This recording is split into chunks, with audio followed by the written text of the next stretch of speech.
आज 1 जून म्हणजेच जागतिक दूध दिवस म्हणून साजरा करत आहोत। आपण पाहिलं तर साधारण 2001 पासून हे जागतिक दूध दिवस साजरा करण्यात येत आहे।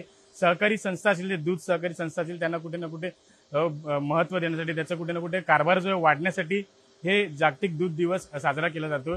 आपण पाहिलं तर दूध हे मानवी जीवनाचा अभिन्न अंग बनलेला आपल्याला, पण सकाळचा जो चहा पासून दुधाचा वापर आपल्या घरात सुरू होतो, तो रात्रीच्या कॉफीपर्यंत सुरू असतो। आपण सध्या महानंदा दुग्ध डेअरीवरती आहोत। आपण पाहिलं तर इथे जे कमर्शियल आहेत दूध, जसे पनीर असेल, दूध पावडर असेल, फ्लेवर्ड मिल्क असेल, या इत्यादी प्रोडक्ट्स पण इथे बनतात। आपल्यासोबत आतेकर सर आहेत, आपण त्यांच्याशी बोलूया।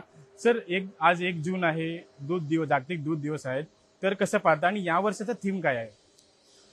जागतिक दुग्ध दिवसाचा या वर्षाचा थीम जे आहे ते महिला दूध उत्पादक यांचा गौरव करणे, की दूध उत्पादनामध्ये महिलांचं खूप मोठं योगदान राहिलेलं आहे।